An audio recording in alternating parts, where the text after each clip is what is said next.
I reiterate Kenya's readiness to continue working hand in hand with Uganda, Rwanda, and all our East African partners to transform today's milestone into tomorrow's prosperity. And so I want to assure you that we are going to work together. And I know people in the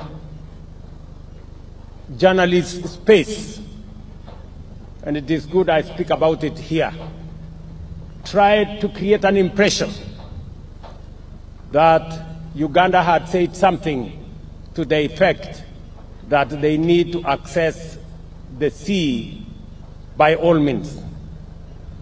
Let me assure the naysayers that Uganda and Kenya are brothers and sisters, and we do not have time for negative engagement. Uganda is assured of the access to the sea through Kenya, and that is why we are not only extending the pipeline, we are also extending the road, and we are also extending the railway, because we believe that this region needs to move as one. For those who want to engage us in negative talk, we want to tell them, please give us a break. We do not have time for negative talk. We have time for progress. We want to work together to create jobs. We want to work together to attract investment. We want to work together to do investments like the one I see here today, the ones we are doing in Kenya and doing in the rest of this region. We want to connect this region so that we can share prosperity, because poverty cannot be shared. It is very important that Africans really wake up and know their interests. I want to salute His Excellency Ruto. He's a real Pan-Africanist.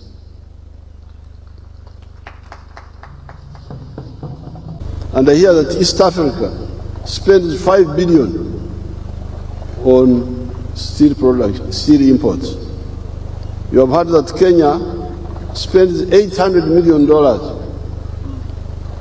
That's what the President told you. So this is really squandering of Africa's resources. That's why you see the GDP is stunted, 2.8 trillion. That's more or less like the GDP of one smaller country like UK. If you see the GDP of UK is maybe about that. But here we are, 1.5 billion people, with presidents, prime ministers, ministers, all sorts of excellencies, but with 2.8 trillion for the whole continent, when the USA has got a GDP of 30 trillion. This is really shameful. So I'm very glad that we are here. You are all part of the liberation process. I want to thank you, Mr. Guru. Thank you very much. And I want to thank you, who makes you do things. And I want to thank His Excellency na Wakenya wote kwa kutuunga mkono kwa hatua hii. Now I'm glad Mr. Guru is going to start another facility in Kaware now for upgrading the iron ore, which is low grade, to the high grade, which will create jobs for 1,600 people. Now, regarding the job distribution, I want to advise Guru to be a bit, to broaden a bit, because the people of Kaware and you, the Bateso, be careful. Don't push things too far. You may cause us a problem. Because the Bachiga are saying we must follow our iron ore and get the jobs over there. Because the factory is supposed to be in the area, but we put it here, far away from the raw material because of other economic factors. So when it comes to job distribution, please remember the Kawale people. You should sit down, we should sit and talk carefully. Don't run around too much with the bateso. Be careful. You can cause us a problem. Especially the Kabare group needs to be accommodated. Now this man Guru, these Indians are also very religious people. This is what I normally tell my Christians, my wife and my daughters who are very strong Christians. I say, you people be careful. Don't think you are the only people of God. These Indians, I don't know what God they believe in, but what they do is what God likes. Because what Guru does here, I've got another boy called something. That boy is doing very good things. The investments, the corporate social responsibility, you see they are doing the work of God. As me, I am a Christian, a real one, not just talking. But I am not narrow-minded to only look at my life. But Jesus judged the people by what they did. We shall know them by their fruits, not just their words. So these Indians, I'm told Guru is like a reverend or something like that. Are you a bishop or what? He's a priest. He's a reverend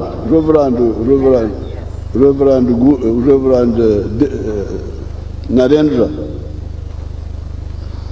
They are doing a good job, not only in this area, but also in other activities. Now I would support the railway siding to come to the factory. I will support it for sure. And I tell now the Deputy Prime Minister who is here, Rebecca Kadaga, to take it up straight away, how to bring a railway siding to the factory so that the items go from the factory to the railway and go to different parts. Now, what you Africans need to know is the power of the pocket, the purchasing power. You can imagine the money we are giving to foreigners. $500 million a year from Uganda to foreigners. This is a lot of support for them. Kenya, you have had $800 million. This is a lot of support. So if that money remains in our pocket, instead of giving it to others, we shall be much better off. So nobody should tell you that we don't have power. We have power, but we don't use it. The power of the pocket, purchasing power is power. We have been buying Japanese vehicles ever since 1962, when we got independence. I started seeing Japanese vehicles here. Previously, we were using British vehicles. But with independence, we started getting Japanese vehicles. And by the time we came from fighting Yamin, Japanese vehicles had taken over from the British and the German. So I talked to the Japanese, can you come and assemble your vehicles in Uganda? They were not interested. But now, we are making our own vehicles. Do you have them on the screen? You can show them. If you have them. The Chira motors. You don't have it. But we are making our own vehicles, electric vehicles, buses, other types, from beginning to end. So the Japanese now came and say, I want to assemble. I said, no, sorry, too late. I can't allow you. You lost your chance. Because assembling means you bring the same vehicle, knock down, and you just put it together here. The only saving is like 15%. But this shows you the power of the pocket. How much has Africa been spending on Japanese vehicles since 1962, when I started seeing these vehicles coming? It is very important that Africans really wake up and know their interests. I want to salute His Excellency Ruto. He's a real Pan-Africanist.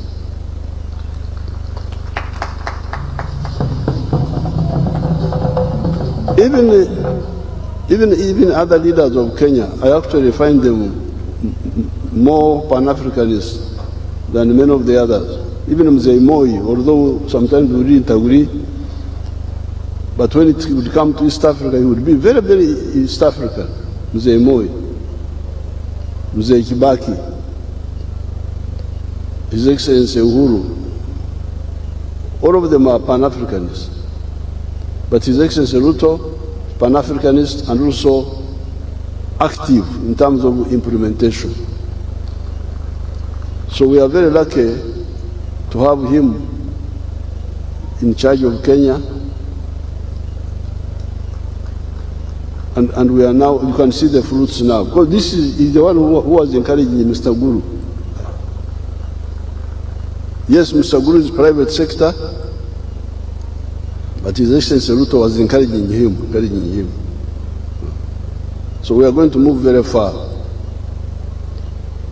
You have heard what he has said about the pipeline.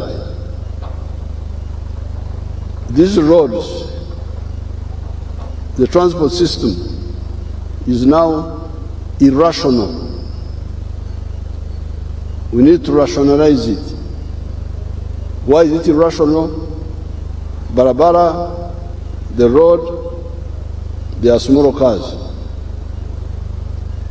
There are railways carrying cargo. There are petrol tankers carrying petrol, all on the road.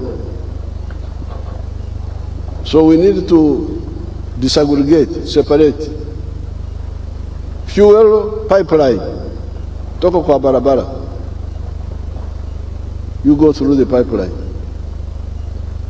Mizigo, gari moshi, mizigo mikubwa. The train, barabara, light cargo and passenger. And you heard what he was saying about also the dual carriaging the roads instead of just two lanes. So I'm very happy with what His Excellency is doing on the pipeline. I thank him and congratulate him. We are going to co-invest in that one together, all the way up to the Congo border, so that we take. And even these people who steal fuel from vehicles, they will not have chance to steal because it is in the pipeline. Now, Garimoshi, the standard gauge railway. That one I want to congratulate him, moving from Naivasha to the border now. And we are already working here. So we are going to go up to Kampala, from Kampala to Bwera, Kasese, then to Rwanda, then South Sudan. So the future, what is happening here shows you that the future is very bright.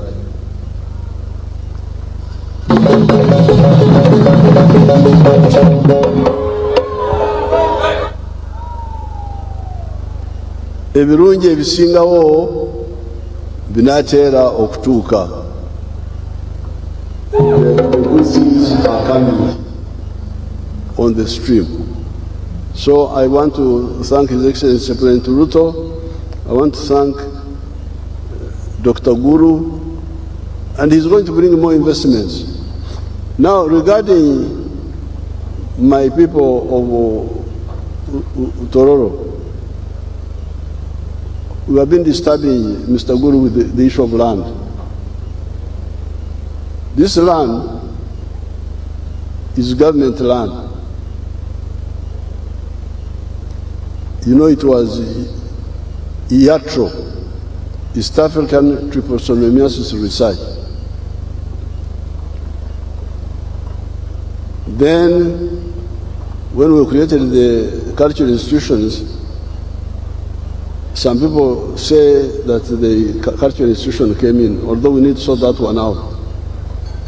Because normally what I return to the cultural institutions were administrative centers,